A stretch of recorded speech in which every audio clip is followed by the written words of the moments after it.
Hindi napigilan na maging emosyonal ng batikang actress at TV host na si Carmina Villarroel na magbigay siya ng mensahe para sa kanyang kambal na anak na sina Cassie at Maeve Legaspi sa kanilang 23 kaarawan sa programang Sarap Diba.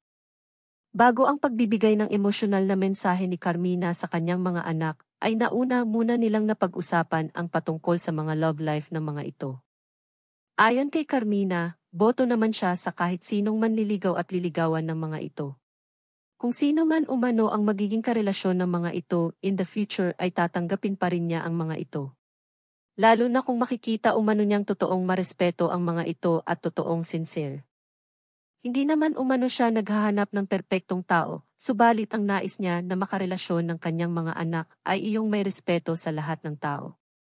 Ayon pa kay Carmina Villarroel, na nagiging mas maingat siya sa pagbibigay ng mensahe kay Maeve Legaspi dahil ayaw niyang bigyan na naman ng ibang kahulugan ng mga tao ang kanyang mensahe para sa kanyang anak. Ayaw na umano niyang mag-overthink. Hindi naman umano niya alam kung bakit binabatiko siya ng ilang mga netizens na umano'y nakikialam siya sa love life ng kanyang mga anak. Subalit, ngayon ay wala na umano siyang pakialam dahil ina siya ng mga ito. Naging makahulugan naman ang naging pahayag ni Carmina Villarroel na hinala ng marami na may kaugnayan sa hiwalayan kamakailan ni Maeve Legaspi at Kaylin Alcantara. Ayon kasi kay Carmina Villarroel na masaya siya, na sa wakas ay nagbalik na sa dati ang kanyang mga anak. Kaya din umano niyang gawin ang lahat para sa mga ito at ipagtanggol ang mga ito sa kahit ano paman hanggang sa kaya niya.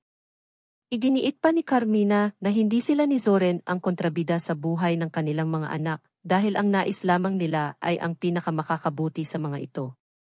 Inamin din ni Carmina Villarroel na sila ni Zoren ang unang nasasaktan sa tuwing nakakatanggap ng pambabatikos ang kanyang mga anak dahil hindi naman sila palaaway at peace-loving naman sila pareho.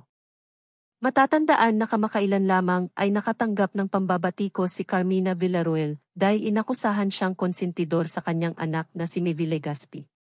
Matapos ang tila pagsuporta nito sa umano'y panloloko ni Maeve sa kanyang girlfriend na si Kaylin Alcantara nang kumalat ang video ng mga ito kasama si Dasuri Choi.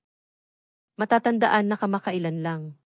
Dumagdag sa listahan ng showbiz couples na naiintrigang hiwalay na ay ang kapwa kapuso stars na sina Maeve Legaspi at Kaylin Alcantara.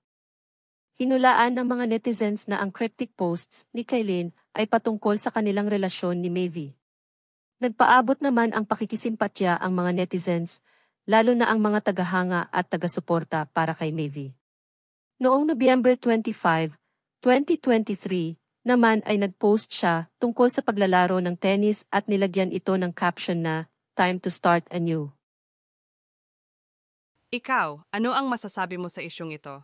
Abangan ang iba pang showbiz updates and happenings.